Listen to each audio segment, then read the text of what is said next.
Look, Trump announced over the weekend that Kash Patel would be his pick to lead the FBI. Like many of his other picks, Kash's past is resurfacing and many are concerned. Do you think he will get confirmed? Oh, 100%. Yeah. I mean, look, also Cash got some great timing on this. You were just covering with, I think earlier, some of the other picks and the troubles that they're having. And Cash, I think, is somebody who might have divergent views than some people, but he has a commitment to shaking up the FBI and restoring justice and fairness to an institution that needs it right now. And there's widespread support. Remember, Republicans enjoy a 53-seat majority in the new Senate. They'll be able to get them done. And so far, there hasn't been a single Republican senator that has expressed concern. The Democrats won't vote for him, but the Republicans will.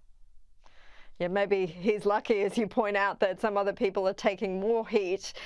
Look, Trump becomes the president of the United States in 45 days and counting. What do you make of his progress so far, even before taking office? Because he's already made a few waves. He has. And I think, that's who he is. I've told people before, you should never use the word norms or tradition and Donald Trump in the same sentence. He's going to continue, whether it's the tariff talk and trying to get a better deal for America, some of the other trade issues that he sees as being unfair. He's going to continue to get things straight, trying to end these wars, both in Ukraine and in Gaza, before he takes office.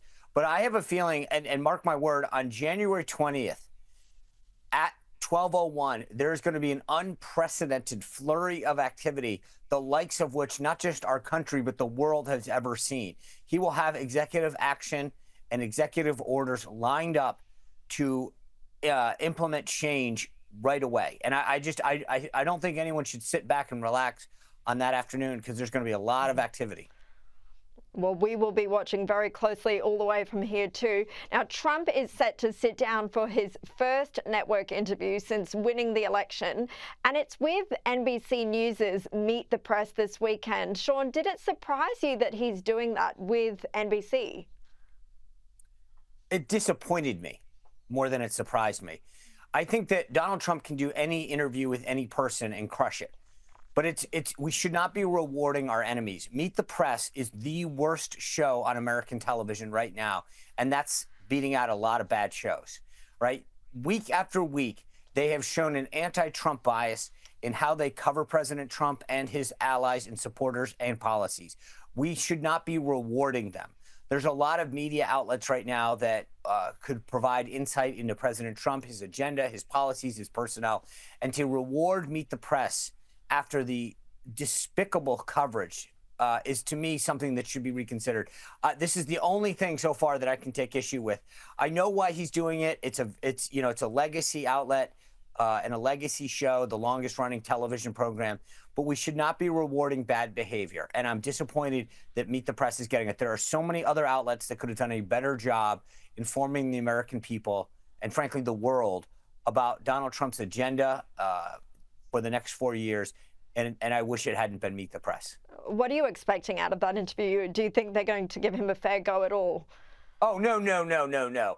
It's going to be unbelievably contentious. He'll do well, don't get me wrong. It's not a question of, so this is going to be extremely contentious. The host tries to audition for the far left every time she goes on air. So she's going to come at this very, very combative. Donald Trump will do very well, as he does. But I expect a very combative interview. It's going to get taped tomorrow, Friday, here in the States, and it won't air till Sunday. So I'm sure we'll see some clips. But I just don't expect much from it at all. Well, we'll see what happens. Sean Spicer, thank you so much for your time.